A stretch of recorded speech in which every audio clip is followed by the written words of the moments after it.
My name is Chandra Hall, and am a HPV cancer survivor. HPV traditionally is a sexually transmitted infection. So here women have a gynecologic cancer, they learn that they've gotten it because it's through a sexual contact and it's a sexually transmitted infection. Who wants to sing that from the rooftops? I never thought, I'm gonna go out there and talk about cervixes and penises and vaginas and genital warts and sexually transmitted infections to hundreds of people all over the country, and advocacy chose me. I did not choose it.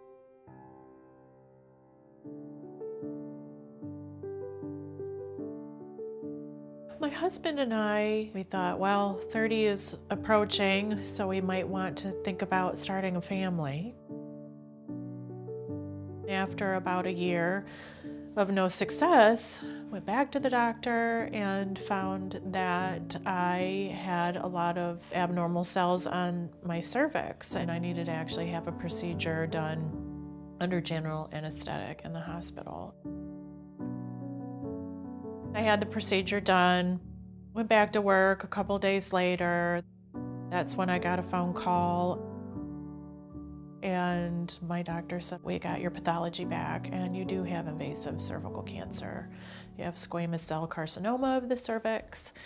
And I've already contacted one of my good colleagues who's a gynecologic oncologist, and we're gonna get you in right away. And he just kept talking and talking and talking.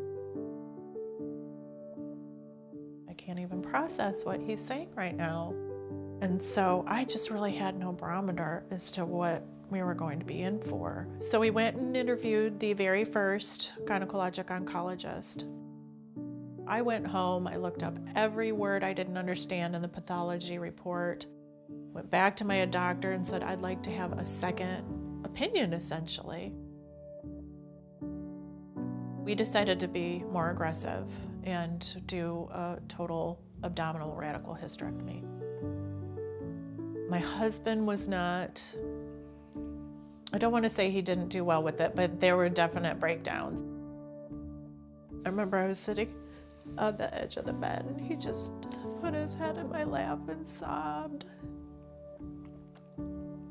We'd waited all those years to have kids with the right person, and now we can't.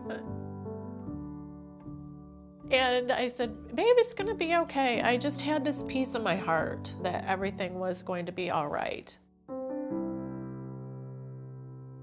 I go and we have surgery and did my healing, went back to work, but everything had changed, of course. Many divorces come out of a gynecologic cancer. If you physically can't have sex, I mean, a lot of these women have radiation, they have horrible scarring, they have significant issues with their reproductive system, and if they don't have a strong partner to begin with, it makes things that much harder on them. I've got a 21-year marriage to an amazing man. I've got a job that I love, and I'm just trying to keep doing what I'm doing and living my life. Did it change the trajectory of my life? Of course it did. If I have the opportunity to educate somebody and help them stay safe, help them stay clean, help them help the ones that they love, that is amazing to me. Testing is critical because prevention is the cure. If you don't have to subject yourself to the slash, burn, and poison method that is most cancer treatments today, why would you want to do so? Here in America, we live in one of the most developed nations in the world. We have, generally speaking, access to these amazing tests and assays so that we can learn about it early and do something and intervene early so that you don't have to travel down until it's late stage or end stage. Please take care of yourself. Please learn about the early diagnostics. Get your annual Well Woman exam. Get your Pap exam. Get your breast exams. Get HPV co-testing when appropriate. Don't ever skip those. So we've come a long way.